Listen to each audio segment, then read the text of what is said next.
Looks like a rainy one today. Good thing you've got a nice warm place to sit and listen to some great stories with your old pal, Dr. Plague. Let's get you set up and get you by the fire. Box services are kind of cool, aren't they? You get exactly what you want. You don't have to sift through a lot of things that you're not interested in. And really, it's items that are curated, just for you.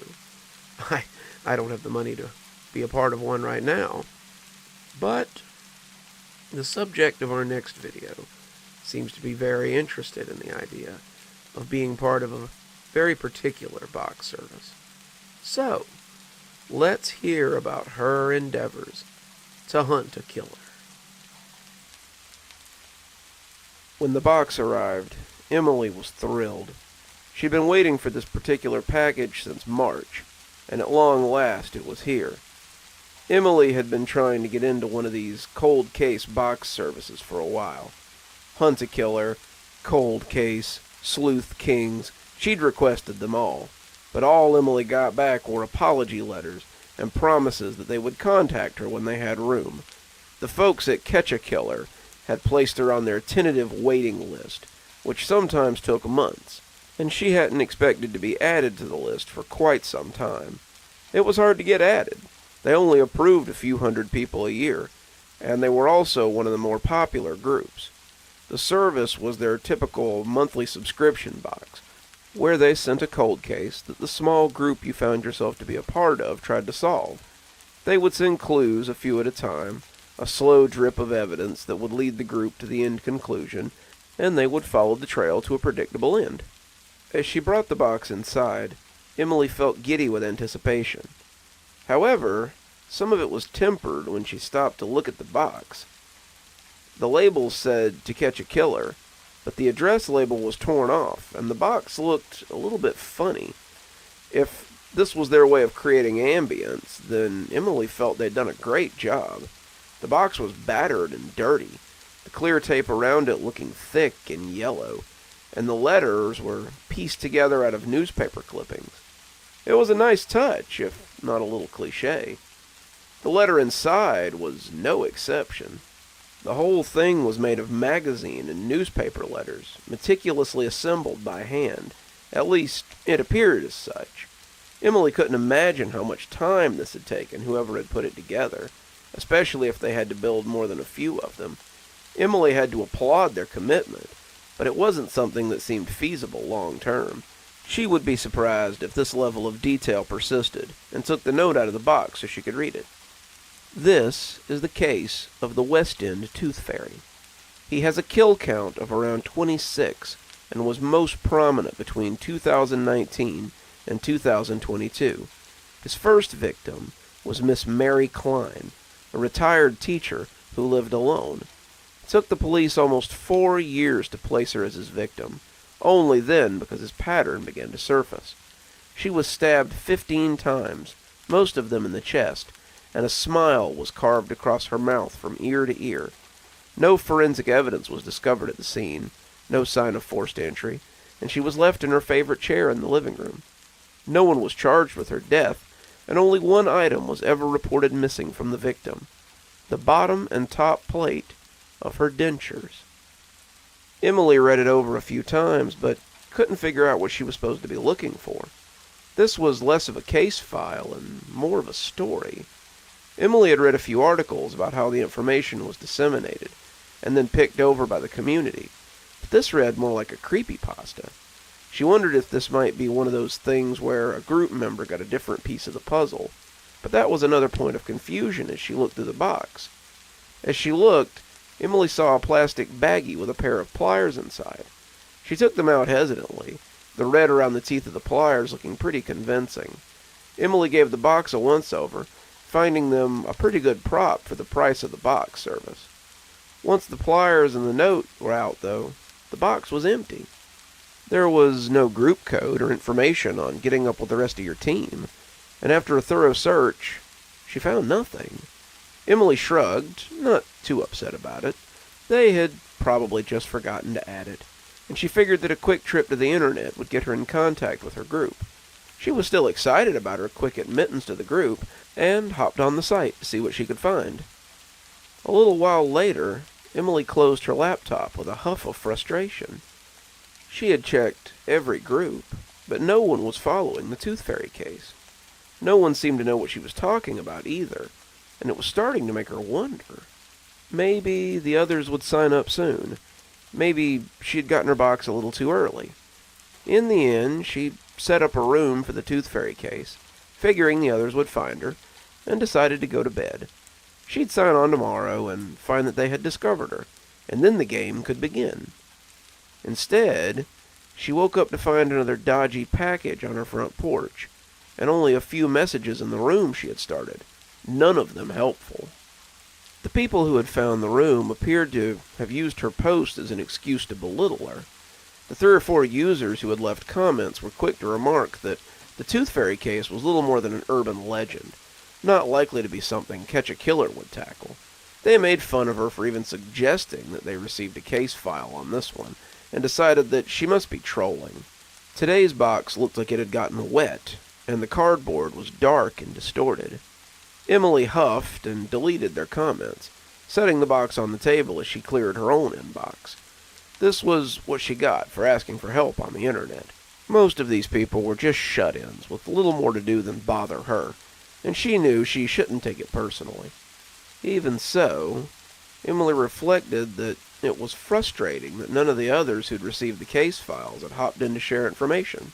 As she sat grumbling at the computer screen, she found her eyes straying to the box and finally decided to open it.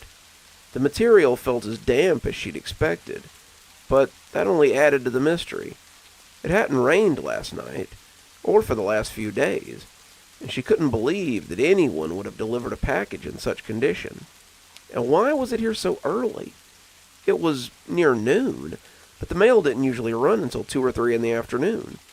The box had been waiting for her when she opened the door, leading her to believe that it had been dropped off much earlier. Inside the box was another of those strange notes, the letter made of magazine clippings, and an envelope that she thought might contain pictures. His next victims were the Hughes children, Mary, Shelley, and Clark, ages 12, 10, and 8, respectively. Coming in through the window in their bedroom, he tied them up and made them watch as he stabbed them to death from oldest to youngest. Each of them was stabbed 20 to 30 times.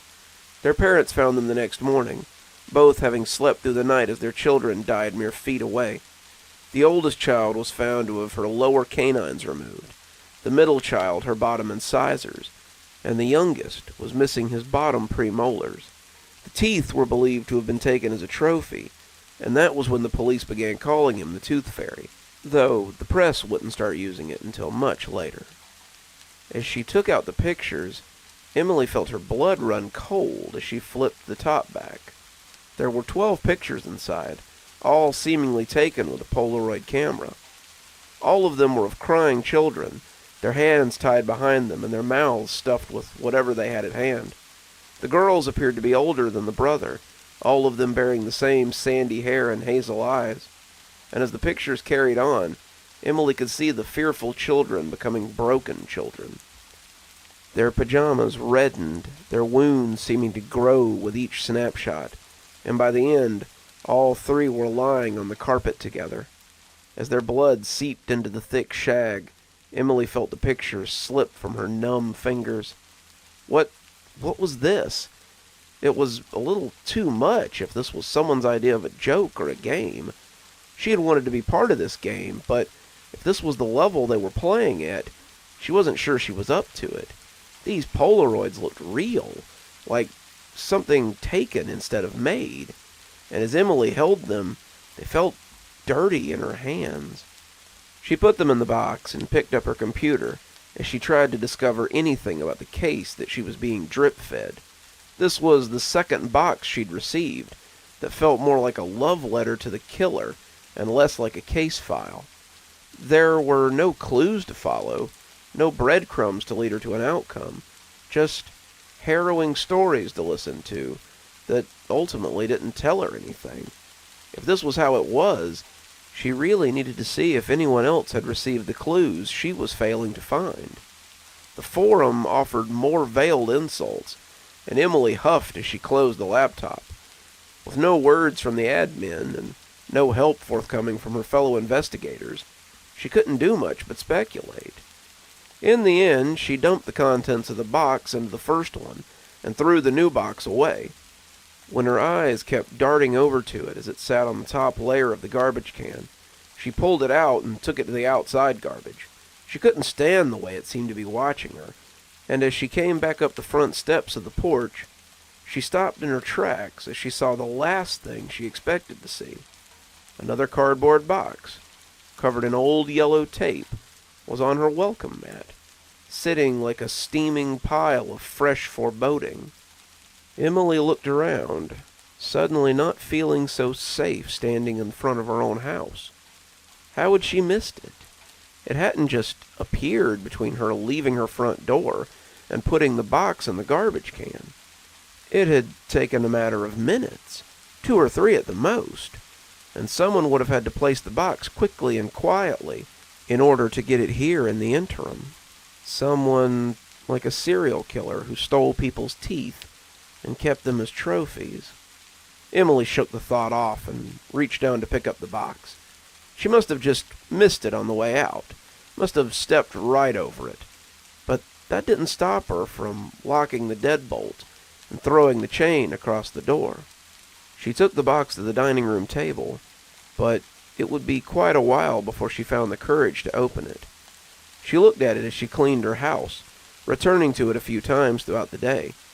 She didn't want to open it, was honestly afraid of what might be in it, but it still hung over her like an omen. As fearful as she was, it was a very tantalizing mystery, and Emily loved a good mystery. As the sun went down and the shadows grew tall in her living room, Emily was helpless to stop herself from ripping off the tape. The box had the same wet, warped look the other one had borne, and as the tape came off, Emily was greeted by yet another handmade note and a long metal tool that made her grit her teeth. It was an ice pick, and someone had clearly used it roughly. The end was dented, the metal flowering up around the point of impact. The tip was malformed, that angry exclamation almost as damaged as the butt end, and it helped the red paint find its way into the porous metal that sought to drink it up. It worked its way into the crevices, and the dark red made the tool all the more grotesque. The fourth victim was Dr. Reynolds of the Norvis Free Clinic. Posing as a homeless man, he came in before operating hours and killed the good doctor before his staff could arrive. The Tooth Fairy had chosen Dr. Reynolds carefully, the two bearing a striking resemblance. It was easy for him to pose as Dr. Reynolds and continue to see patients. The next 12 victims were homeless people at the clinic, people he invited to come in after hours. The cause of death for all was the same as Dr. Reynolds, a single puncture wound to the side of the neck. From these victims, the Tooth Fairy completed his collection of bottom teeth. She added the pick to the box of other things before slipping it into the hall closet and going to sit in her room. Suddenly, the living room was a little too open, the windows too exposed for Emily's taste. She sat in bed, trying not to think about the boxes or the mystery that surrounded them. The more of them she received, the more she had to remind herself that this was just something cooked up by the company. It became harder and harder to justify to herself, though, as the contents became more graphic. She had read a lot of forum posts before signing up, and none of this seemed like the experiences she had read about. The cases were spooky sometimes, but there was always a group of people to help you solve them. Doing this alone was making her anxious, and the clues weren't really pointing her towards a suspect at all. This was reading more like a story, and less like a case. She wasn't sure what to take away from this, besides the crawling anxiety that surrounded her. She checked the group again, and found nothing but more people making fun of her for suggesting Catch a Killer would cover anything like the Tooth Fairy case.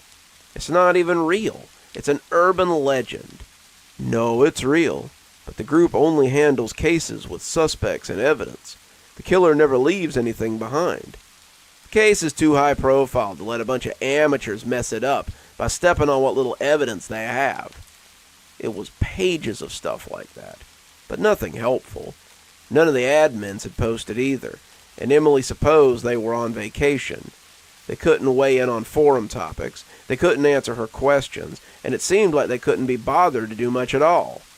Emily set her phone on the nightstand and got ready for bed again, deciding that she wouldn't open any more of the packages until someone else messaged the group to say that they'd received their packages. She needed help. She needed some perspective, and she wasn't going to get it in an echo chamber. As she fell asleep, she thought that at least it shouldn't be possible for them to send a fourth box so soon. It had probably been a fluke to send her 3 so close together, and she drifted off, hoping there might be someone to help her when the fourth arrived. She woke up the next morning to the sounds of birds and the gentle chime of her phone alarm. Emily felt a little better in the light of day, the megrims of the night before lost with the dawn filling her living room. She booted up her computer, intending to get some work done today before her boss called and complained about her lack of progress lately. First, however, she wanted breakfast. As the eggs and bacon sizzled in the pan, Emily felt all the anxiety of the night before dribbling away. She had made too much out of all this. She always psyched herself up so much over these things. Between the quarantine and working from home, she'd had too much time to mull over these dark corners. It might be time to get some of this under control. Maybe the box service was a little too much. She should cancel it and try again some other time. She had taken her phone out to do just that, her breakfast balanced on top of a cup of coffee, when something caught her eye in the peripheral. She was standing in the foyer, heading for the little office that she'd set up in the living room, when the spot found its way into her peripheral. She imagined that she could hear the tendons in her neck creaking as she turned her head to see if her fears were correct, and felt the plate wobble as the coffee shook in her hand. It couldn't be. It was 7 in the morning. The mail hadn't even thought about running yet. The package was sitting on the front porch, the center of her welcome mat, leering at her through the glass of the front door. She stood there for a count of 30, her mind whirling at the sight of the large brown box. But in the end, she didn't drop her food or dissolve into a puddle of terror. She turned away from the door and went to her desk. If she meant to continue buying box services, eggs, coffee, or paying the mortgage on her house, she needed to do some work. As she got to her tasks for the day, Emily found that her eyes just wouldn't stay off the package on the stoop. She couldn't see it from her desk. There was a wall in the way. But the mirror in the foyer gave her a perfect view of the front door. She had placed it there to see people when they came up. But now what appeared less than convenient. She tried to keep her mind on medical coding, but it was difficult with the non-existent eyes of the package on her. Her mind itched to see what was inside, little as she wanted to. It would be another horror show, she was certain, and it would be for her alone, since no one else seemed to be sharing it with her. Around 11, Emily finally sighed in frustration and pushed the keyboard away. She had done almost nothing in the 4 hours that she'd been working, and the sooner she got the package out of her mind, the better. She got up to go bring the package in, but as she moved into the foyer, she stopped again. There was a second package, sitting in the shadow of the first. She stared at it, her mind reeling as she pondered how it had gotten there. She'd had a perfect view of the door. There was no way that anyone could have snuck up and delivered a package in broad daylight without her seeing them. She stepped towards the door, feeling the tug of curiosity, but stopped as she saw the obvious answer. The second box was a little smaller than the other one. In her apprehension at the sight of the box, she had just overlooked the second one. That was it, just a failure to notice. The thought made her feel secure enough to turn away from the door. and go make some lunch. She was coming back with her sandwich and a fresh cup of coffee when she looked again and saw a third box perched on top of the first. She'd been thinking that she might be able to get some work done, but seeing that third box, that dark brown cardboard monstrosity, she began to doubt the web of excuses that she had crafted. If they could sneak in a third box, they could have easily slipped in the second. If it hadn't been there, they had slipped in while she wasn't looking and delivered it without a sound. She returned to her computer long enough to find the contact information to catch a killer and called their customer service line. This was getting out of hand, and if no one was going to return her messages, then she'd just go to the source. Mazer Incorporated, this is Janet speaking. How may I direct your call? Emily wet her lips, not expecting such a quick response. She plowed on before the anger could cool, though. Yes, I'm trying to reach someone with Catch-A-Killer box service. This was the number they had listed online, and I... But the bubbly woman on the other end cut her off. Of course, one moment, please. 30 seconds of canned music later, and another far too happy young woman picked up the phone and asked Emily how she could help her. Yeah, I recently signed up for your service, but I think something's wrong. I received at least 6 packages in the last 3 days, and it's always at random times. I can't seem to find anyone online that's part of the same group as me, and I think I'm getting parts of cases that require other parts to solve. The level of detail is really impressive on the boxes, but the volume is a little creepy. I think I'd either like to be put in another group or just cancel the service altogether, please.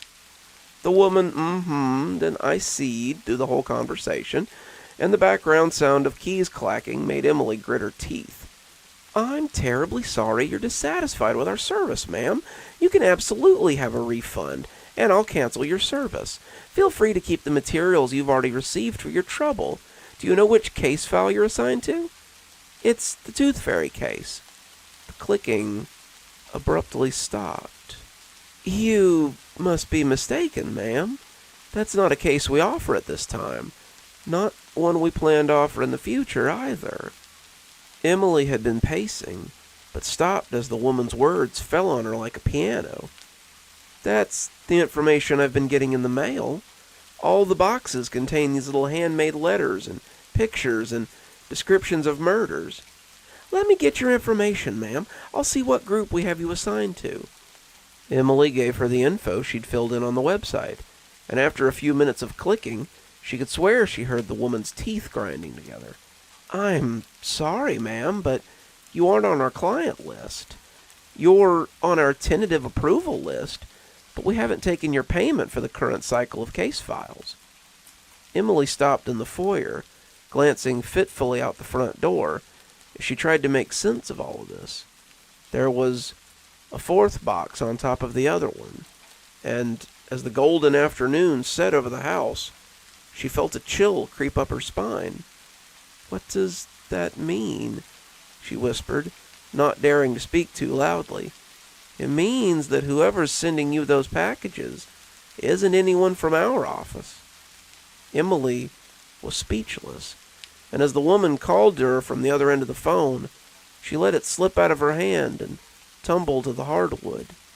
Emily wanted to call the police, but her curiosity was piqued. It was the same curiosity that had led her to sign up for the service in the first place, but now it had led her into a mystery that she hadn't been prepared for. As she wrapped her hand around the doorknob, she knew that there was no going back. If she looked in those boxes, if she cut the tape and saw what lay inside, she'd never be able to go back again. She opened the door, poking her head out like a groundhog from his hole. She expected something to be waiting out there for her, but the porch was empty except for the boxes. She juggled the 4 of them into her arms and brought them inside, closing the door and twisting the deadbolt before taking them to her bedroom. She left the phone in the foyer, taking all the boxes and locking herself behind her bedroom door. Spilling them onto her bed, she wondered what order she would open them in. Looking at them again, though, She realized each was numbered with a quick squirt of magic marker. Taking the largest, the one with the childish 4 on it, she strained a little at the weight of it. Something rumbled angrily inside, and as she slid her penknife over the tape, she was unsurprised to find a roofing hammer inside. Like the chisel, the head was spattered with a deep red stain, and the tines on the end were likewise painted. What had the third box said? His victims had been killed by blunt force trauma to the base of the skull. After seeing the pictures of the children, she doubted he could contain himself from cutting and slicing them after the fact. He'd wanted to kill them quickly before they could give him away, but he still wanted the thrill of slicing them up. The note inside was quite illuminating. His next 3 victims were an odd fellow looking to have some teeth extracted, a census taker that he suspected might be working for the police, and the private detective that ultimately caused him to abandon the free clinic. The detective had a friend in the local police force, a friend whom he'd told before heading to investigate the rumors of missing people at the clinic.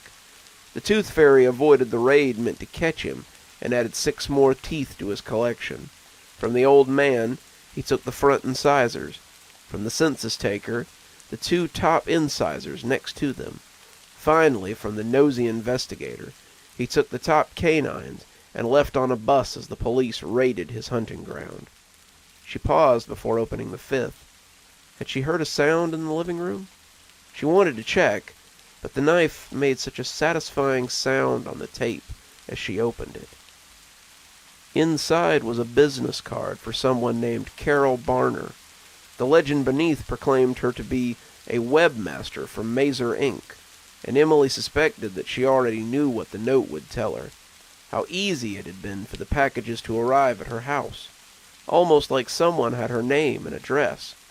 She thought again that she'd heard a noise from the living room, the breaking of glass or the crunch of a boot crushing something fragile.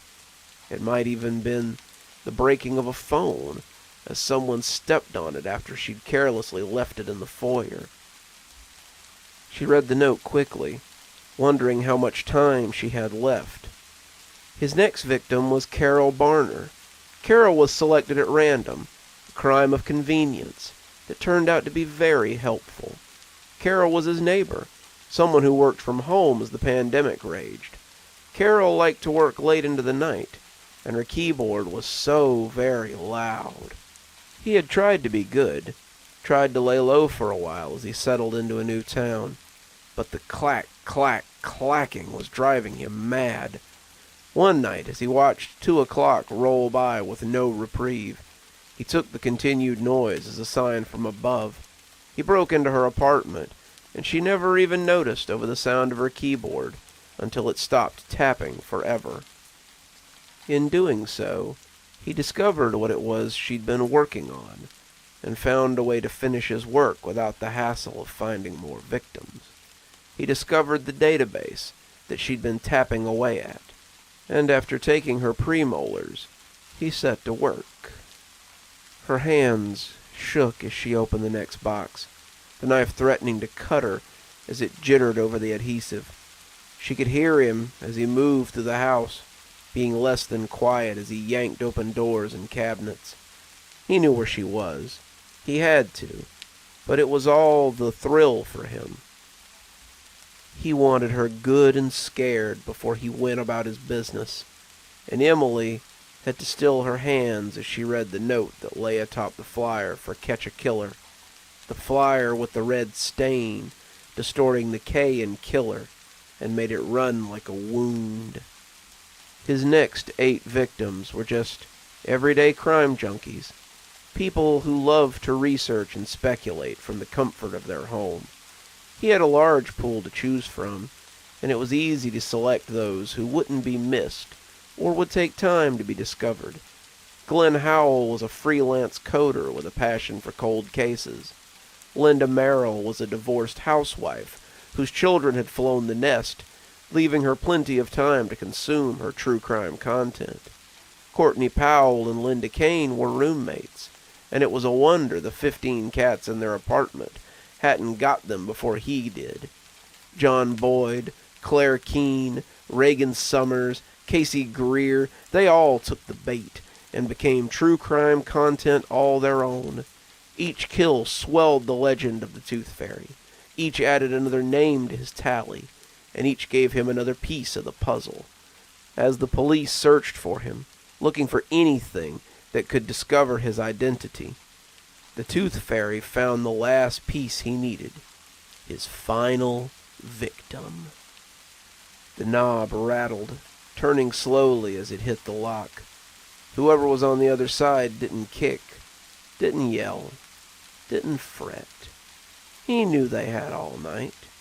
He knew she had nowhere to go, since there were no windows in her room, and there was no escape, except through the door that he was now standing in front of. No one was going to come for her, and it was just the two of them, until matters were resolved. He had to get inside anyway. Emily had all his tools. He had sent her everything he would need to make her another case file for some other true crime fan to speculate over. Would they wonder how she had been so easily caught? Would they question the validity of such a killer? Maybe the sheer idiocy of it all would help cement the legend of the Tooth Fairy into something told around campfires and under blankets as flashlights lit ghostly faces. Sometimes that was what really made the story. The idea that something like that could never happen to you. She opened the last box as he moved about her house like a fitful spirit, clearly savoring the moment. When she took the letter out, she yelped in surprise and let it fall to the floor. The last grisly totem fell to the carpet, clicking merrily as Emily watched it. It all made sense now. The name, the trophies, the order of the theft. He had needed them, needed to complete his masterpiece. He had to have a complete set, otherwise it wouldn't look right.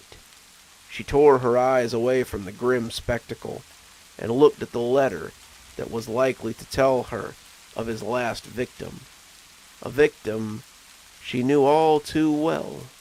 His last victim was Emily Colney.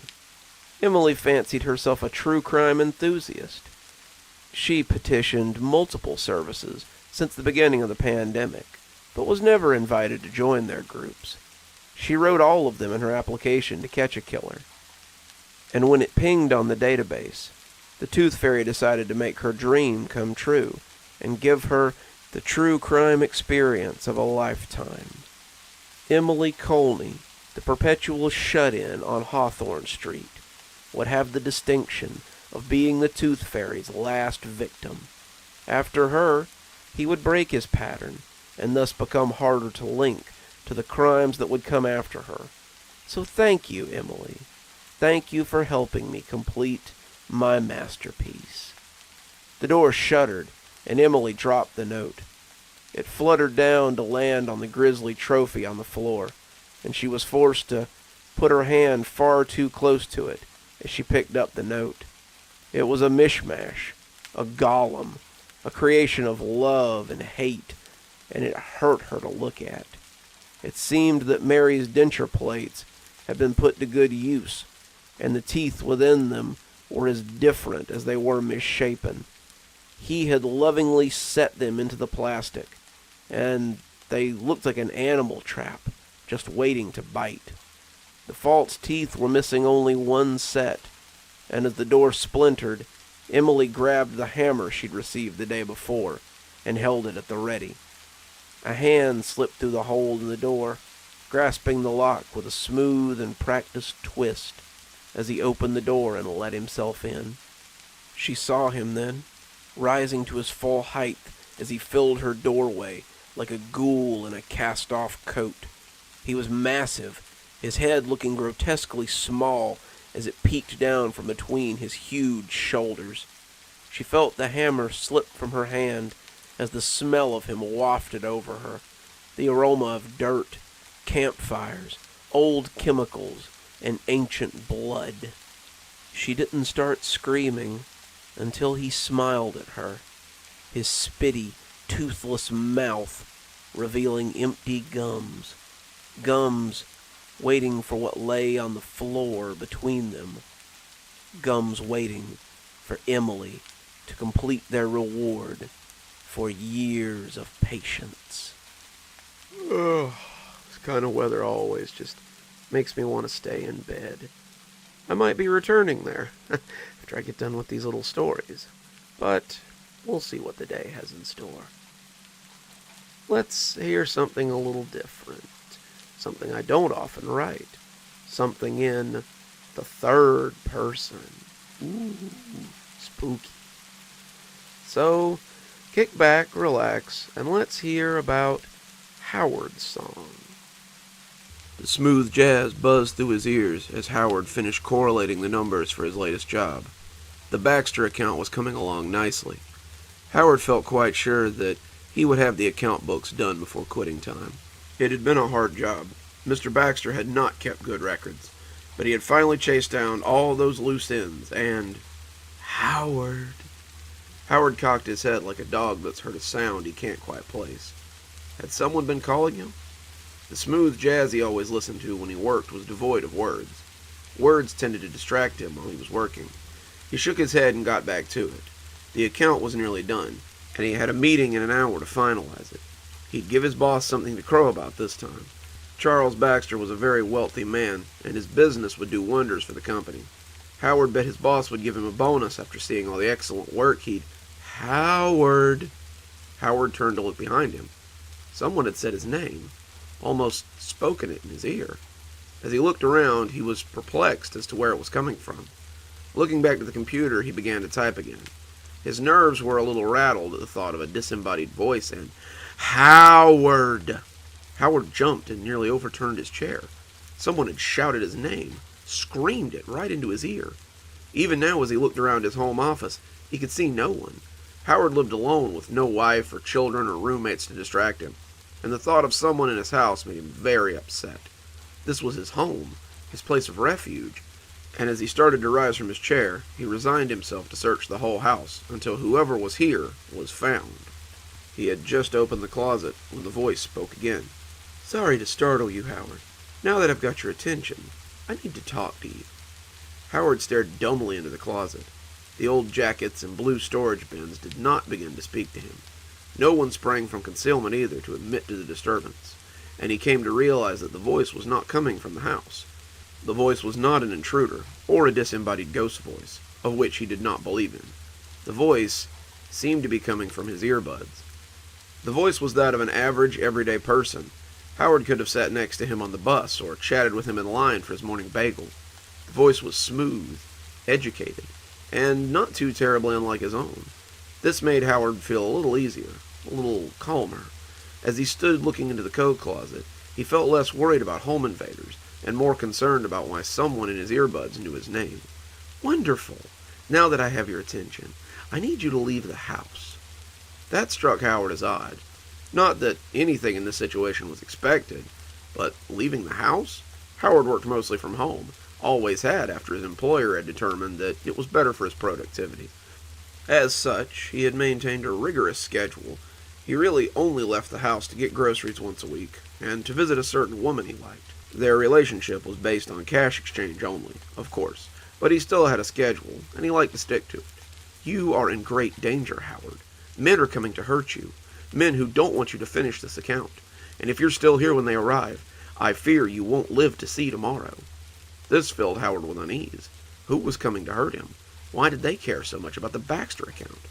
"I know this must be very upsetting to you, Howard, but I need you to do exactly as I say, so we can get you out of this troublesome situation. Take all the relevant information you have on the account and put it into your briefcase. Take the hard drive out of your computer, the silver box on the second tray, and put it in there as well. You can just yank it right out. It should come free. I need you to do all of this in the next 5 minutes and be at the bus stop before 2 o'clock. Go on. Get started now." Howard felt himself hesitating.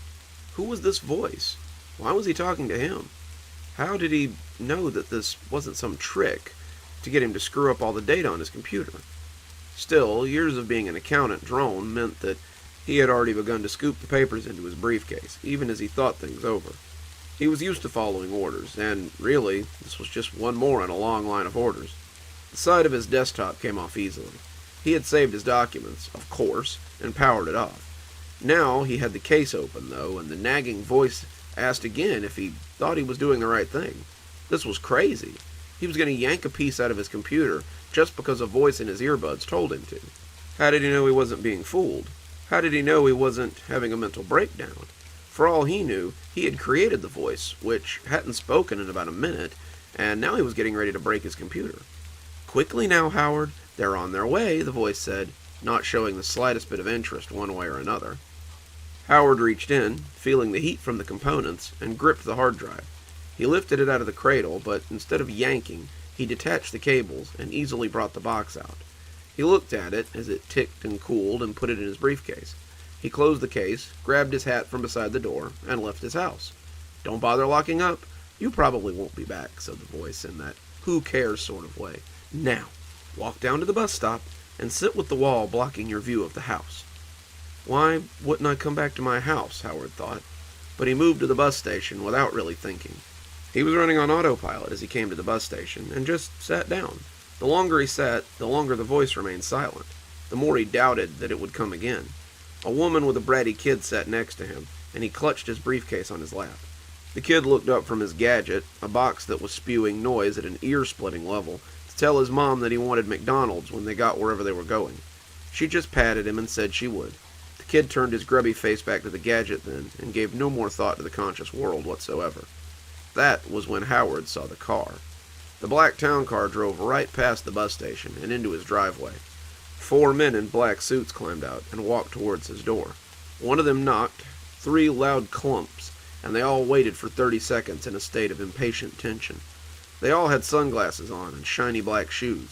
Howard thought they looked like government agents in a spy movie. As he peeked around the bus station wall, he saw one of them drive that shoe right into the door after receiving no answer.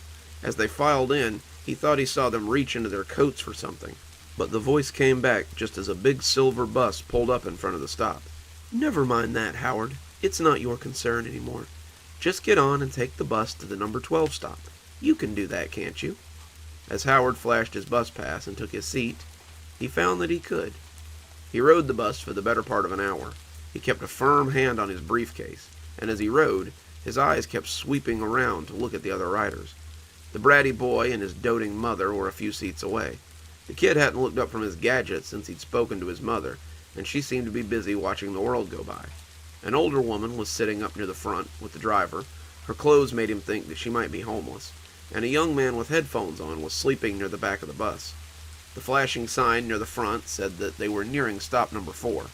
If the stops were in some kind of order, it would be 8 more stops before it was his turn to get off. He glanced out the window as they drove, the bus stopping occasionally, but rarely picking anyone up. The voice in his earbuds hadn't spoken for a while. He was again beginning to wonder if he'd made the whole thing up. Here he was, on a bus, with his work and his hard drive in a briefcase like some kind of spy. Maybe he had been working too hard. Maybe his boss was right, and he really did need to take some time off. "I don't want to alarm you, Howard, but it seems that the men in the town car are following you." Howard bristled. He turned his head slightly and could see the black town car and traffic behind the bus. The windows were polarized, so they couldn't see in, but they certainly knew where he was. It would be easy to find out if he had come onto this bus. He didn't exactly blend in, and then what would they do? Would they gun him down on the bus in front of all these people? Would they arrest him? Why were they after him? "I need you to get off at the next stop, Howard. Don't hesitate. Don't look around. Just step off the bus and take the alley to your left." Howard pulled the handle over his head, and when the bus stopped, he calmly walked out onto the busy sidewalk. The doors closed, and the bus rolled on into traffic. Behind it, the town car followed, being none the wiser that Howard had gotten off. He scanned the crowd and found the alley to his left. He took it, clutching the briefcase as he walked along the garbage cans. He didn't see anyone lingering around, and as he came out onto the other side of the busy street, he began to relax a little. There were no black town cars waiting for him, and that gave him some small amount of reassurance. "Now, cross the street and take the next alley to the number 12 stop. There will be a taxi waiting for you there. Take it to your destination." Howard glanced around, unsure until he finally saw the alley. It sat between an Italian restaurant and a computer repair store. Howard could see the large green dumpster that took up most of the lane, and knew it would be a squeeze to get around it. He started across the busy street, and was met by the sounds of horns honking and people cursing. He hurried across like a frightened rabbit, and made the alley before the screeching tires had stopped. The alley was awash with graffiti and the old smells of pasta. Someone had hung some band poster on the wall, but it did little to add to the place's charm. The dumpster was a stinking edifice of green and chrome. Howard was no dainty flower, but he shimmied around it with very little problem. He winced when his stomach rubbed against the filthy dumpster, but he was clear a moment later, and nearly out of the alley. "Stop," the voice said, and suddenly Howard was against the wall. He made himself as small as he could, and saw the black town car pull up next to the bus stop. "Don't move. Just be still, and they won't see you," said the oily voice in his ear. The man who had kicked in his door stepped out of the car. He bulged in his suit, a mountain of muscles, and Howard had little trouble believing that that man so easily booted in his door. He stepped out and walked to the bus stop. The bus Howard had departed, pulling up and offloading the few passengers. He looked hard at the mother and the brat, the child sticking his tongue out at him, and at the old lady who shuffled up the street. The bull stepped onto the bus and looked around, exchanging words with the driver before climbing off. He and the man in a taxi had another conversation, his town car blocking the sidewalk, which ended with the taxi honking and cursing and speeding away. The town car left a few seconds later, and Howard breathed a sigh of relief. A new taxi pulled up a minute later, and the driver asked Howard if his name was Howard Kernst. Howard climbed in, and they pulled into traffic. They drove until they hit the city limits. Howard had expected to go uptown to one of the glass edifices that marked the government buildings or the high-scale holdings. He had expected to be greeted by a man in a suit who would tell him that he had done well and explain all this. Instead, they drove into the desert. The driver didn't speak, he just drove. Howard was becoming nervous. The men in the town car had been one thing, but what if the man in the earpiece was worse? He tested the door and found that it was locked. He checked the windows and found that they wouldn't open. He tapped on the glass, but the man behind the wheel ignored him. "Patience, Howard," the man soothed. "All your questions will be answered soon." Howard settled a little, but as they drove deeper into the desert, he began to wonder what was happening.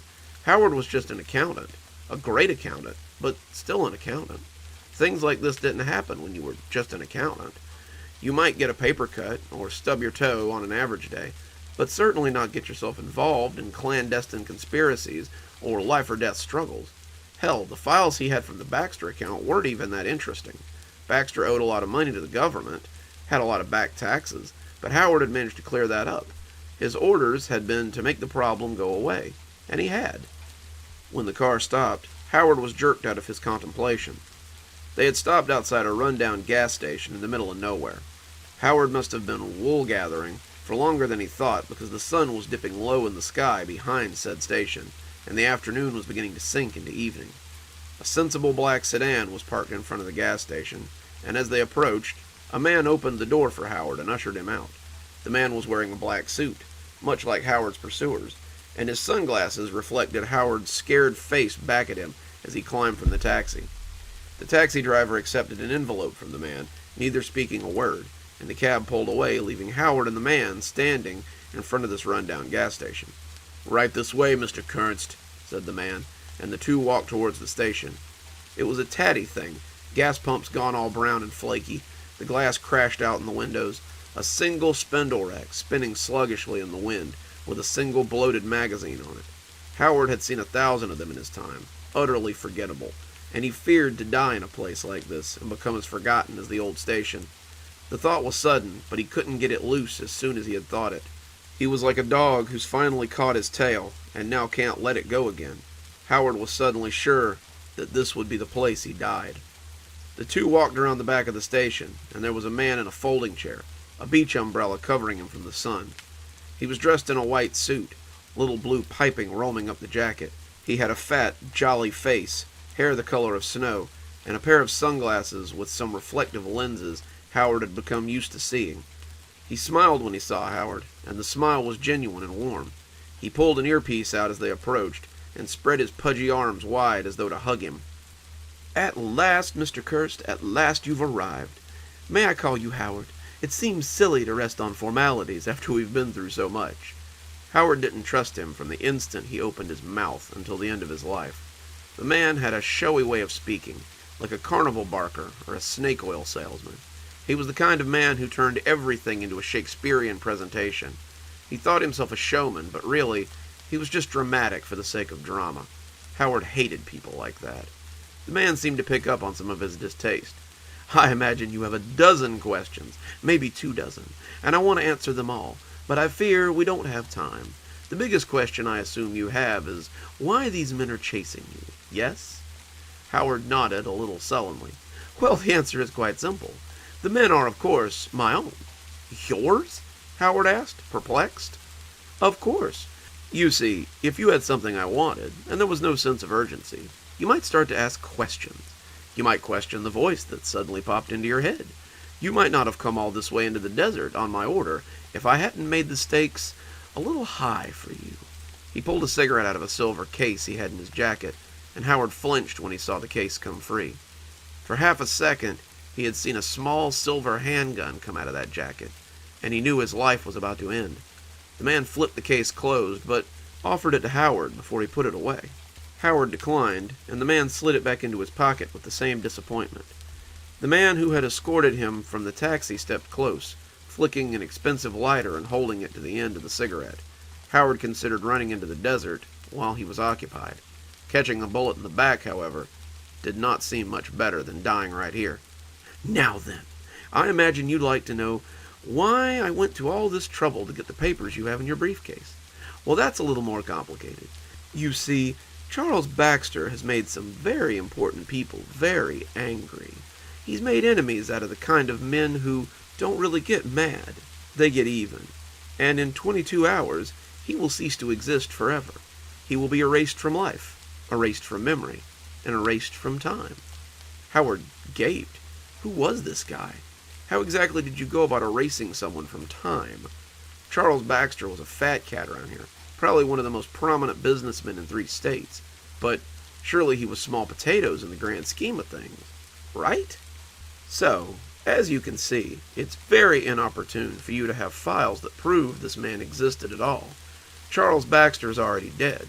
His associates are, as we speak, being ferreted out. You, Howard, are the last loose end we need to tie up. But why kill me just for having this information? The man shrugged noncommittally. Because it's easier than having you reprogrammed. At the end of the day, you're an unmarried accountant whose absence will go unremarked. You have no family, no real friends, not even any pets to mark their bowl's emptiness. You've lived an unremarkable life, Howard. Your death will be much the same. He threw the cigarette into the sand, half smoked, and held his hands out towards Howard. Now then, the case, please. It was said nice enough, but Howard knew that it wasn't a request. The man was used to giving orders and having them followed, and for a moment, Howard thought about refusing him. He would die here, he knew that, but maybe he could die with some dignity.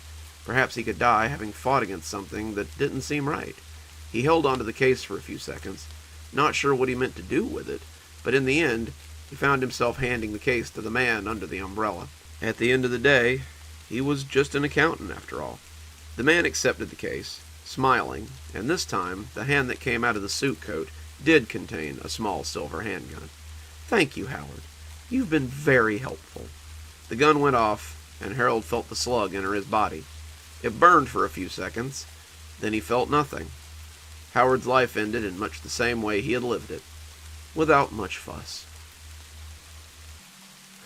I can hear the drops rattling on the chimney. It's always a little soothing, just listening to them hiss against the fire inside as they rumble down the throat of the old house. We've all got some spooky locales in the place that we live, but none are spookier in this neck of the woods than the Martin house. So bundle up and have a seat. I'm going to tell you about a local attraction in my area, a local attraction that I have first-hand experience with. So, it's time to have a little hide-and-seek at the Martin house. They call it the Martin house, and it's easily the most haunted place in town. During the day, it's a beautiful 2-story estate in the Millville area. It sits behind a high gate, overlooking the bay on 10 acres, which comes at a premium, given the land's cost inside of Panama City. The current owner keeps up the grounds, maintains the home, but they say he will not live in the house or be there after night. He rents it out for parties and events, lets people picnic on the grounds, opens it during the day for tours and historic outings. But an hour before sunset, the gates are locked and the place is cleared of people. It's a beautiful place, but they say that the devil walks there after dark. The local legend says that Mr. Martin suspected his wife was having an illicit affair with a servant. They say that in a fit of jealousy, he made her watch as he hung him, later hanging his wife and kids and himself from the same large tree in the front yard. They say you can hear voices, screams, and all kinds of odd noises there after dark. They say people have seen figures in the windows and on the grounds near sunset, with black eyes and pale faces. They say you can see lights come on and off in the house after dark, and it's best avoided once the sun goes down. They say a lot of things, but as a writer of dark fiction, I don't put a lot of stock in local legends. I don't believe in Billy Bowlegs. I don't believe in Kissing Mary. And I don't believe in the hitchhikers they say you can pick up by the West Bay Bridge. The Martin House, however, is something I do believe in, because when I was young, I experienced it firsthand. It was 1993 or 94 when it happened, and I was about 7 or 8. My mother had worked at the same hospital for years, and that hospital had chosen to do their employee appreciation picnic on the grounds of the Martin House. I have to believe they were aware of the dark history of the place, but like I said, nothing ever happened during the day, so they weren't worried. The yard was huge, and the Human Resource Department set up games and tents and all kinds of other things to entertain the kids while their parents socialized. I fell in with a couple of kids that I knew, and we played some games and explored the booths, but ultimately got a little bored with the scheduled events. These were kids that I didn't know well, but we all knew each other in that way that you know someone after spending years upon years going to these sorts of scheduled events with them. One of them was the son of my mom's friend. Another one was a kid I actually went to school with, but didn't really pal around with outside of things like this. Another one was just a kid who would wander up and fall back in with us when we all got together. There were about 7 of us that day, the rest of them just falling in with a group of kids to play games, and I can't remember who suggested that we play hide and seek. It was unanimously agreed upon, but after playing on the lawn for a few rounds, it became a little dull. When someone suggested that we could play in the house, that sounded like a much better idea.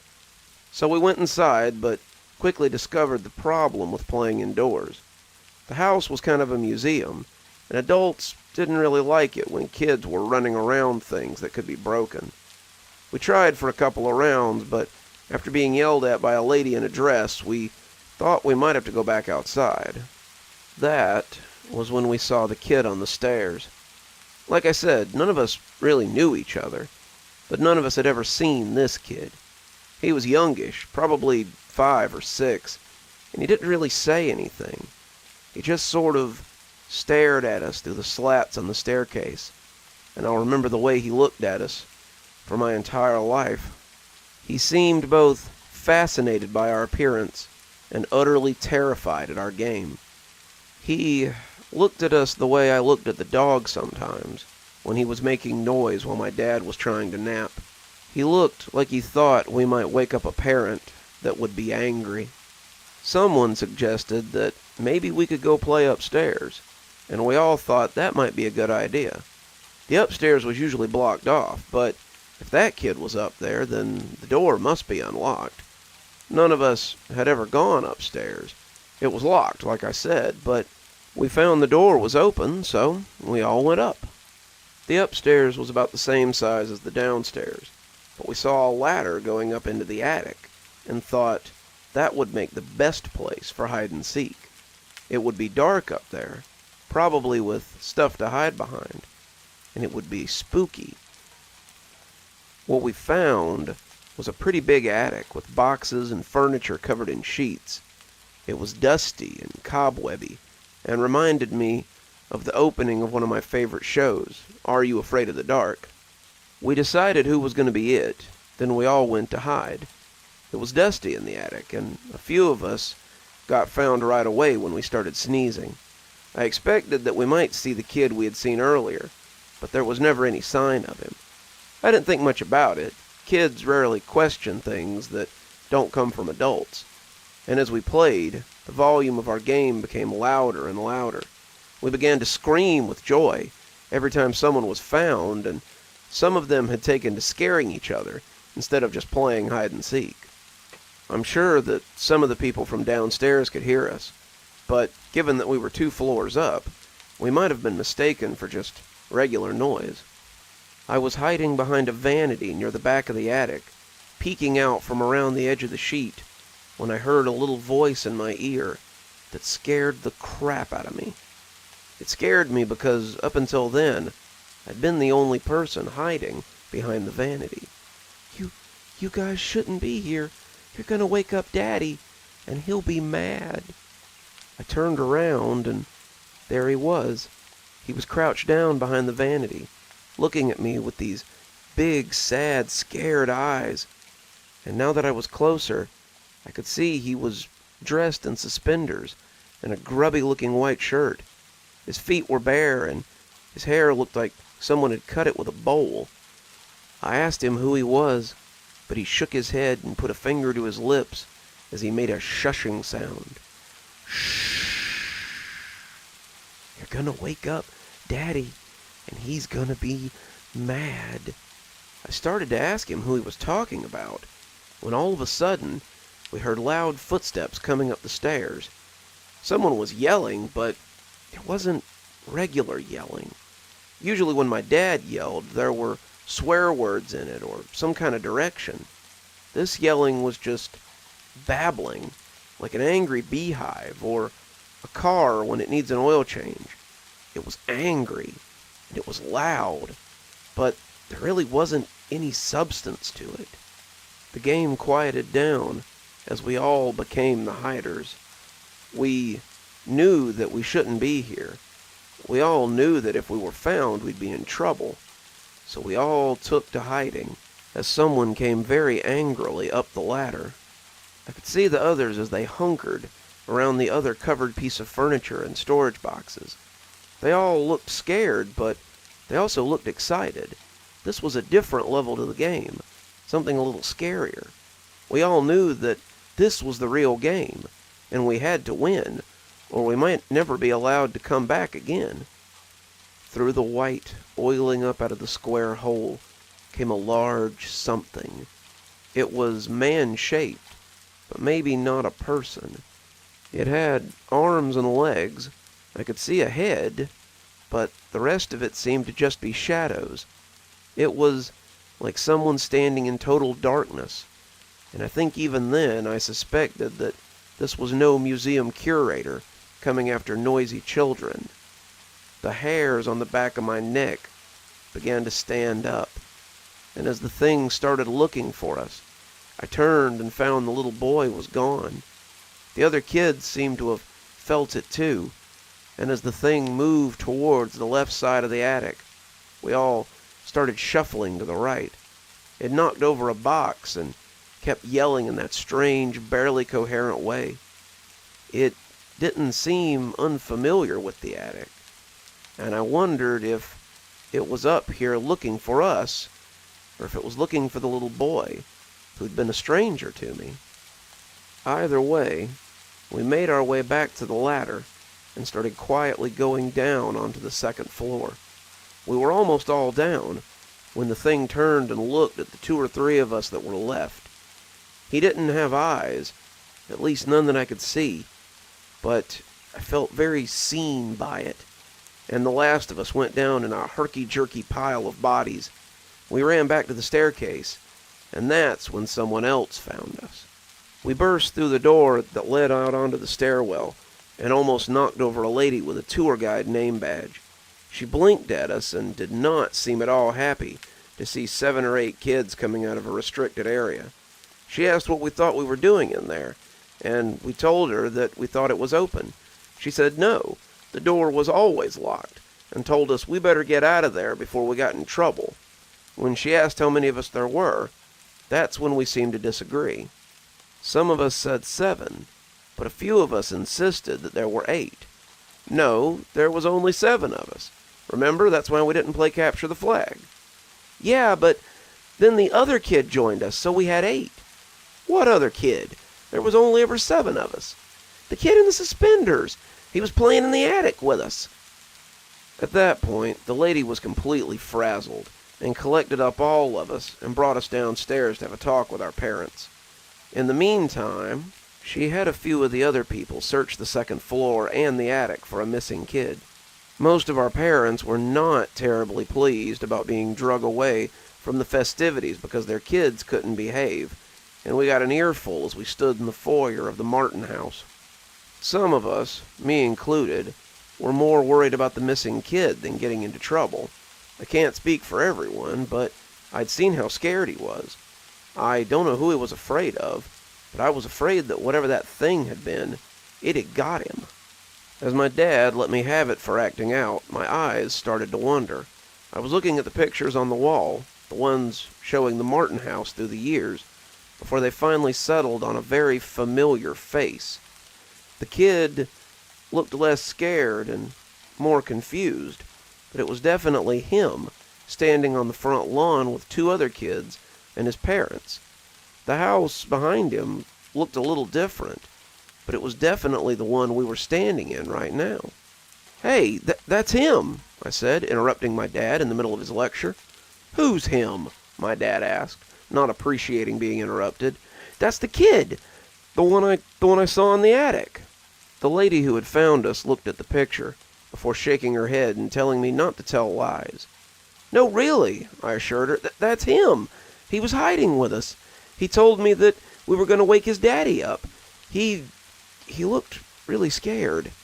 My parents didn't believe me, but I've seen that picture since, and I know now that that little boy is one of the Martin brood. He was one of the kids who allegedly hung from the tree in the front yard, and I would have bet you anything that was his spirit we saw. The big shadowy thing didn't look at all like Mr. Martin, but that doesn't necessarily mean anything. The kid didn't have black eyes like all the other stories tell, but maybe that's something that comes a little later. I've encountered a lot of strange things in my life, but that was one of my earliest scrapes with the paranormal. As of writing this, the Martin house still sits in the same spot. They've completely closed off the inside these days, and after that year, the hospital started doing their employee appreciation somewhere else. I don't know if it was the house itself, or because they got a better deal somewhere else, but I never went back to the Martin house again. Thinking about maybe making some tea. What would you prefer? Chamomile or green? Chamomile will definitely cut today's recording short, though, so maybe it's best to go with the green. We've all had some pretty annoying phone calls, especially recently. I swear, the telemarketers are really on it. I haven't got this many random calls since the 90s. But it's always a little jarring when they send you a message you can't refuse. I'm not proud of it, but when you receive one of those calls about your car's extended warranty, it's sometimes me. I'm a writer, a published writer, with an agent, a bestseller, and everything.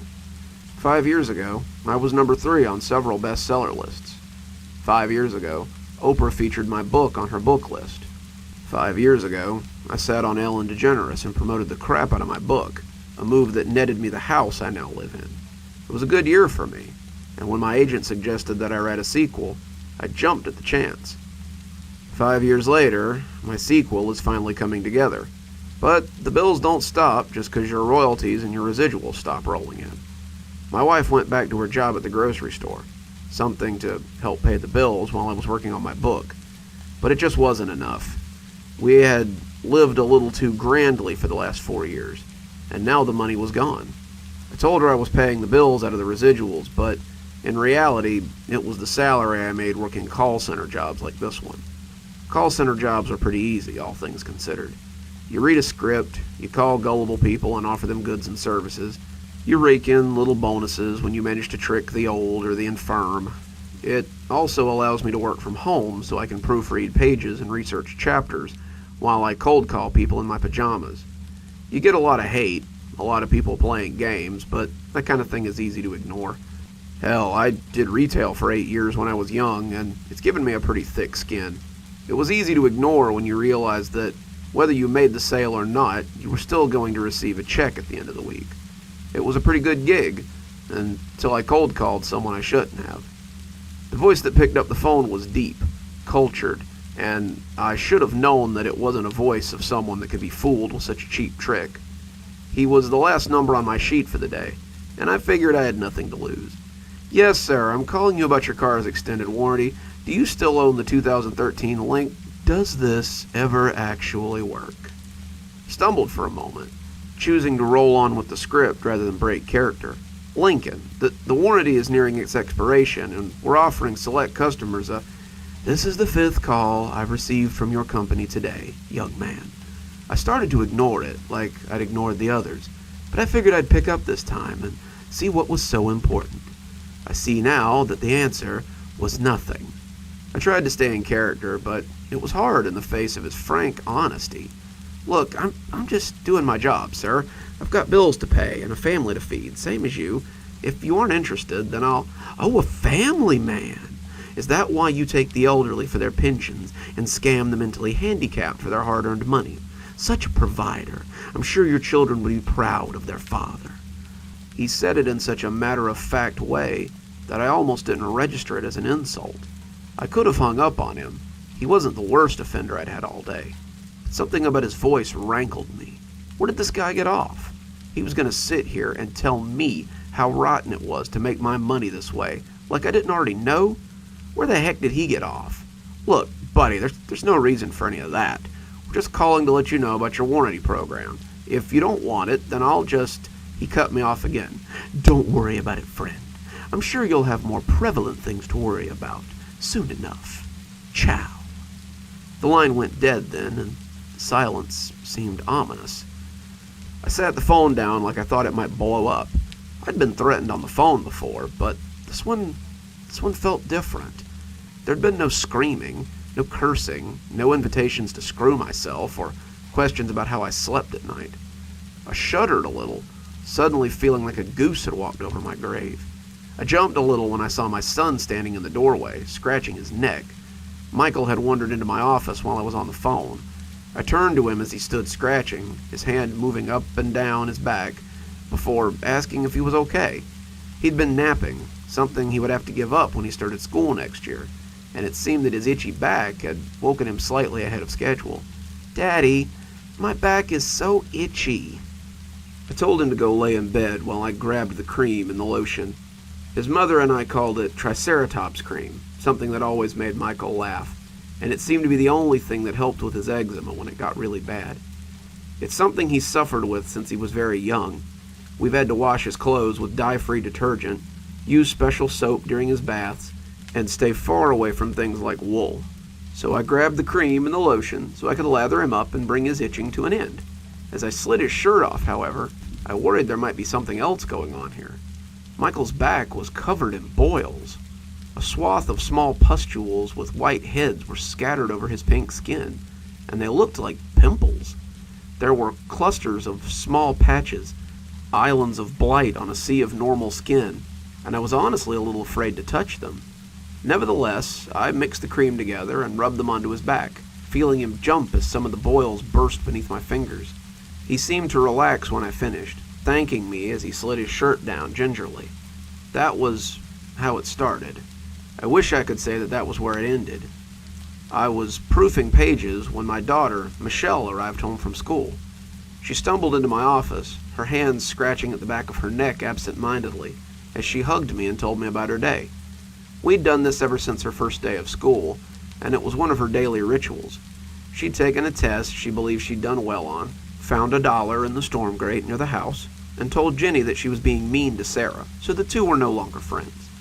I listened to her in a detached way, nodding and mm-hmming as she talked, noticing her scratching her neck a couple of times. The scratching didn't seem peculiar. People scratch sometimes, but I couldn't help but notice the red patch of skin on the back of her neck as she left to go start her homework. I turned back to my work, but sighed as I noticed the time. I saved my work and locked my computer. I had hardly gotten through half the chapter I was working on, but it was time to get started on dinner before my wife got home. The pork chops were cooking in the air fryer when my wife came through the door. I smiled as I turned to pull her against me, kissing the top of her head as she leaned warmly into me. She shuddered a little as my hands touched her back, but said it was just some back pain from standing all day. Mary called out again, so I was the only one working the register. Again. It was 8 straight hours of standing behind the register, listening to people complain. How'd your book proofing go today? I turned away from her, pretending to stir the potatoes as I answered. Stephanie could always tell when I was lying. Pretty good. Lots of progress. I'm sure it'll be ready for my agent in a few weeks. That's fantastic, dear. I'm sure it will be as much of a hit as your last one, she said, pressing a kiss on my stubbly cheek. I smiled, but I really wasn't so sure. It all came down to this latest book, it seemed. I just had to finish my book. Just had to write another hit. I just had to find my way back onto the bestseller list and get myself out of Dutch. Easy, right? The next morning I awoke determined to get some work done today. I would make up for my lack of work the day before and end with some real progress. I still had over 200 pages to proof, and if I didn't get them done fairly quickly, there would be no time to send them off, and quite likely I'd have to sit through notes on a second draft. As I went to wake my daughter up for school, however, I heard the hoarse cough coming from my son's room. I cracked the door to find him lying on his stomach, his shirt off and his back worse than the day before. His skin was broken out in red, angry boils, and the small white-headed blemishes of the day before had become larger and redder, their tips filled with translucent pus.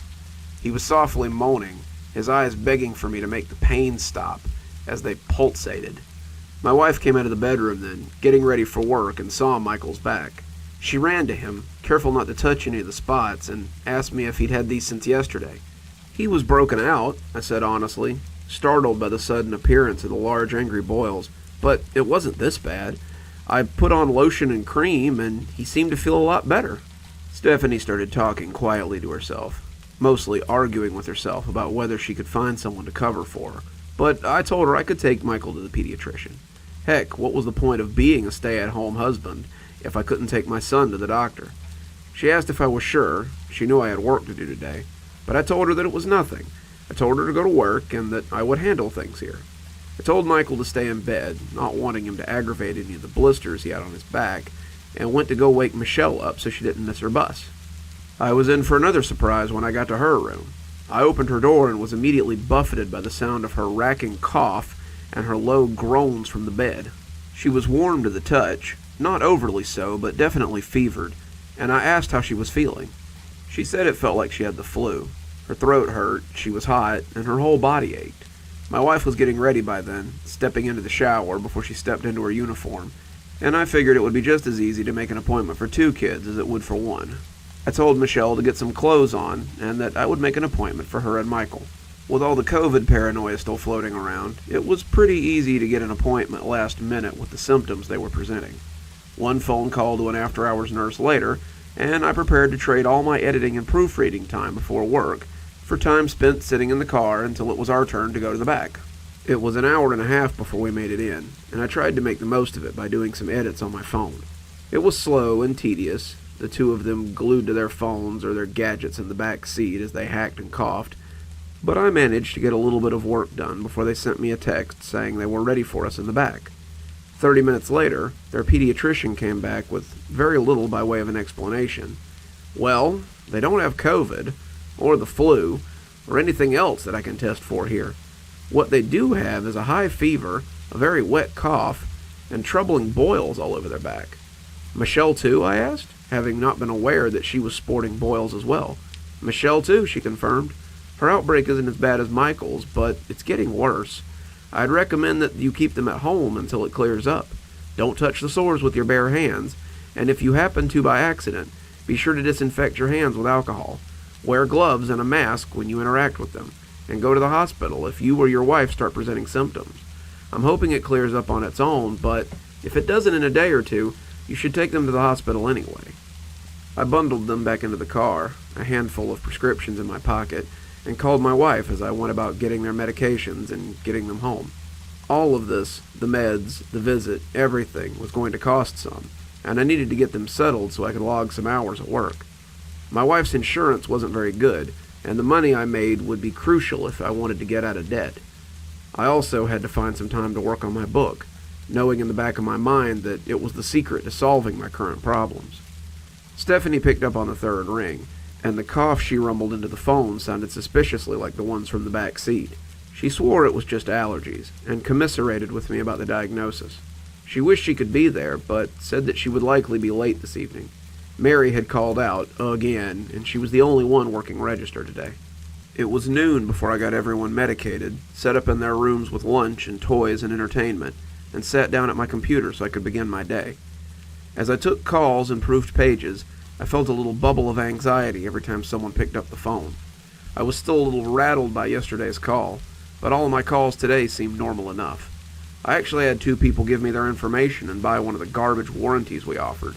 I had no idea whether they worked or not, but the company was paying me to make calls, not research their products. In between calls, I peeked in on the kids to make sure they were okay.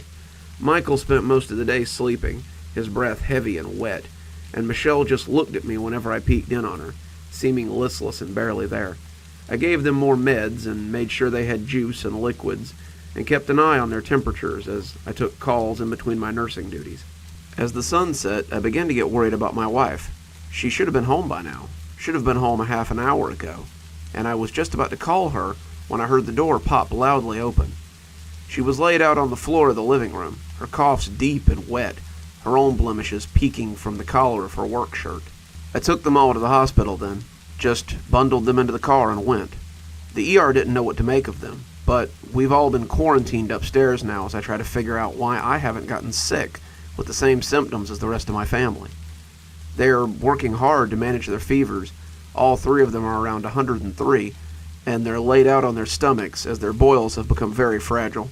They're afraid that popping them might lead to sepsis, but the longer I look at them, the more intrigued by them I become. I've been sitting in the room for the last few hours, my only company the beeping of their machines, and as I sat next to my wife, I noticed something strange. The boils on her back seemed to be forming a pattern, the swoops almost looking like a picture. I sat stroking her hand, Stephanie groaning in and out of consciousness, and the longer I looked, the more I realized the swoops are words. Moving over to Michael, I can see he has similar words, all picked out in the pustulant boils that mark his baby-fine skin. I brought my phone out and snapped pictures of their backs, the 3 of them requiring a little turning and moving before the messages were visible. I'm sitting here now as I contemplate telling the doctor what I've found. I don't think it'll help, but I don't know what to make of it either.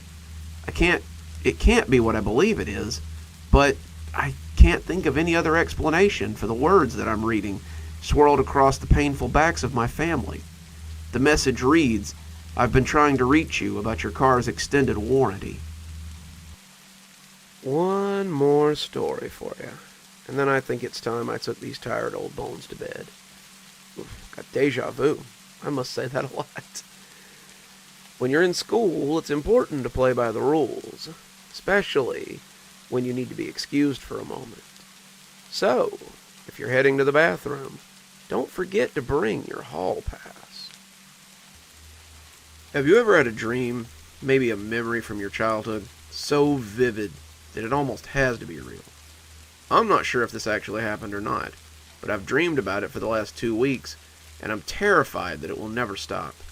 Whenever I close my eyes, it begins again, and each time, it's more vivid than the last. This isn't normal for me. Most days I couldn't tell you what I had for breakfast this morning, much less every detail of the dreams I had last night. but I can tell you every single detail of this event as though it happened just a second ago. It's the most terrifying thing that I've ever seen in my 30 years of life. And if it doesn't stop soon, I don't know what I'll do. I was 8 years old when I knew what terror really was. Miss Winkler was teaching us math, her blackboard covered in numbers and mathematical symbols, when my hand came up, my chubby fingers tickling the sky in anticipation. She'd been trying to engage us for about 45 minutes, enticing slivers of answers out of kids who'd rather be playing outside or pretending to be Power Rangers. When my hand came up, she looked so hopeful. Maybe she thought she had finally reached a student, perhaps. Maybe she thought she'd finally had a breakthrough, and a student would begin to return her answers to her. When she called on me, I can still see the hopeful smile that stretched her painted lips as she said my name with great expectation. Unfortunately, I was about to break her heart. "Can I go to the bathroom, Miss Winkler?" I asked in my high, innocent voice. Her face fell, and as an adult, I can understand that disappointment. "Yes, take the Hallpass when you go." The Hallpass was a ruler with the word Hallpass written on it in magic marker. It was smudged from many dirty hands, and as I took it up and left the room, my adult mind wondered how many other hands had touched it over the years. As a kid, all I had wondered about was whether or not I could use it as a convincing lightsaber. I suppose kids do have different priorities, don't they? I swished and buzzed it all the way to the bathroom, and as I came up to the squat little building, I felt nothing besides a need to pee. The brick building was large enough to hold 2 bathrooms, a boys' and a girls', and 4 students comfortably inside each. I remember it being cold and damp in the winter, but I thought it would be mercifully cool on this blistering summer day. As I pushed the door open, I felt cold air ruffle my hair. Today, though, something didn't feel quite right about this place. The darkness was oppressive, pervasive, and even as a child I could feel that something was different. I reached inside and groped for the light switch. My hand slid over the slimy walls but found nothing. I knew there should be a light switch here, but as I scrambled my hand over the moist tiles, I became more and more aware of how badly I needed to pee. I finally decided to just go use the stall in the dark, the dingy windows letting in enough light that I wouldn't be in complete darkness. The door swung shut behind me. I felt the air pull it closed very hard, and the sound echoed off the bathroom walls. The dingy windows showed me 2 urinals and 2 walled-off toilet stalls. I went into one of the stalls, always feeling more comfortable sitting down to use the bathroom, and got comfortable as my bladder began to empty itself. As I started to do my business, I became aware of the strange noise from the stall next to me. The stalls were made of concrete blocks, painted glossy white, but they were not entirely built into the floor. There was a small opening at the bottom, about a foot high, where you could see into the stall next door. As I sat in the greasy semi-light, I heard the sound like mud dripping onto the floor. Every 5 seconds, it would glop, glop, glop onto the floor. Underneath the sound was another, softer, wetter, heavy breathing that was so low it was almost inaudible. I had finished using the bathroom by this point, but the sound mesmerized me. I had never heard anything like it, and I was fascinated and terrified to see what made a sound like that. Slowly I bent down so I could look under the wall, too afraid to simply go open the stall and see what was in there. As my knees bent to the cold concrete and my hands splayed over the rough floor, I brought my eyes down to peek and saw something that I will never forget. If it was dingy dark in my stall, then it was nearly pitch black in the other. As my eyes adjusted, I could see something on the other side that looked like nothing so much as rippling mud or swaying pudding. It was a mass, a wiggling mass of something that nearly blocked out the entire opening. As I watched, it rippled and shook endlessly as the sound of wet, labored breathing got louder. Before long, it was more than background noise. It covered the dripping gloop with its damp and difficult chorus. I couldn't look away. I couldn't drag myself away from it until something round and angry floated through the muck and seemed to see me seeing it.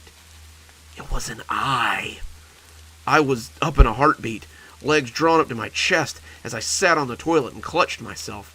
I held the ruler to my chest like a makeshift weapon and tried to silence my growing terror as the breathing became growly and agitated. The door burst open on the other stall, and I thanked my lucky stars that I had remembered to lock the door to my own cubicle before starting my business.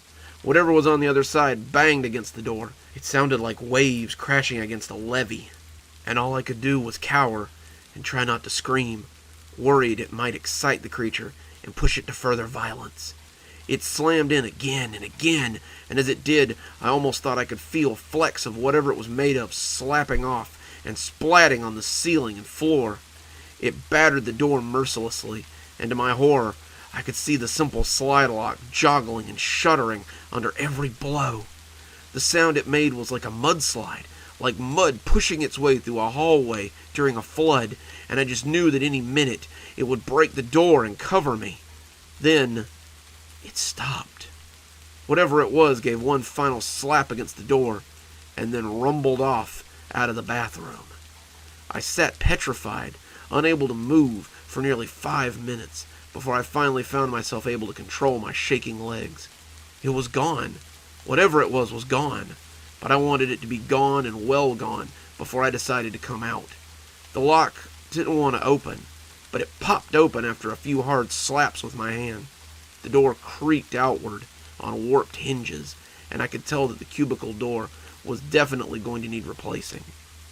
As I turned to look at it, I could see several dark stains on the outside where something had slammed its soupy body into it again and again. Something dripped onto my shoulder, and my scream peeled off the walls like a startled bird. I scuttled back on crab legs. My knees had buckled, and I watched as something thick and muddy dripped off the ceiling and fell onto the cracked tile. I looked up to see a dozen or more little stalagmites, or maybe they were stalactites, hanging from the ceiling. They oozed and threatened to fall, their creation having taken place very recently. At that moment, all I wanted to do was get out, to escape, but I should have known that it wouldn't be that easy. When I pushed the door open, it didn't swing out onto the yellowing grass of my school sports field, but onto a shadowy hellscape of swirling lights and acrid smells. My child's mind didn't understand everything, didn't even understand some of the things, but it did understand that there were many moving mountains out there that made the one in the bathroom look like an anthill. The smaller ones congregated around towering fires, the dusty brown earth scraped shiny by their passing, and around them seemed to grind mountains that towered up into the greasy sky. Their tops were illuminated by infrequent forks of lightning. I could see towering rock sentinels made of ever-flowing viscous earth. It was too much. I closed the door and crumpled into a corner between the dripping sink and the wall. I made myself as small as possible. I felt as a bug must feel when it's surrounded by humans, and as my mind tried to process what I had seen, I seemed on the verge of breaking. How could I process something so big without going insane? The smallest of them had been barely able to be contained by this building. The largest of them could have destroyed this building without thinking. My mind could not fathom the sheer size of them, the knowledge of these moving mountains, so I did the only thing I could to keep myself from going insane. I put myself to sleep. The janitor found me there, and when he touched my shoulder, he said I fought and screamed like a cornered animal. He didn't mind, though. He was glad he had found me. It was night when he took me out of the little toilet building, and he had to be very firm with me to get me to go outside into the gloom. I was afraid it was a trick. The dark reminded me of the greasy blackness of that place, and it wasn't until my mother saw us coming out and ran to me that I knew I was back where I belonged. They took me to the principal's office. My dad, my teacher, the principal, the police officers, they were all waiting there for me. My dad hugged me, folding me into his warm embrace, and my teachers and principals asked me where I had been. When the janitor said he had found me in the toilet, my teacher seemed confused, and the police seemed aggravated. "You said you searched the entire school," said the principal, not just to my teacher, but also to the police officers. "We did. We even brought the dogs in. There's no way that kid's been in the bathroom for 2 days. My face must have shown how confused I was as I tried my best to follow the explanation. They told me I'd been missing for 2 days. The school had been searched, a code atom had been ongoing, and they had searched every place I liked and every friend's house I'd ever been to. I tried to tell them about the monsters, about the weird world full of giant things, but they just shook their heads and said I must have been hiding this whole time. I think my parents were just happy that I was safe, and the principal didn't punish me, even though I sensed that he really wanted to. I think my teacher believed me when I told her I wasn't hiding, holding the Hallpass out to her in a shaky hand. She knew I was a good kid, and didn't usually cause more than the average 8-year-old's amount of trouble. She quit the next year, and I was removed from her class at my parents' request. When she saw me in the halls after that, I could swear that she looked almost sad to see me. I haven't thought about that place in years. After it happened, my parents took me to see a psychiatrist, and she helped me put it out of my mind.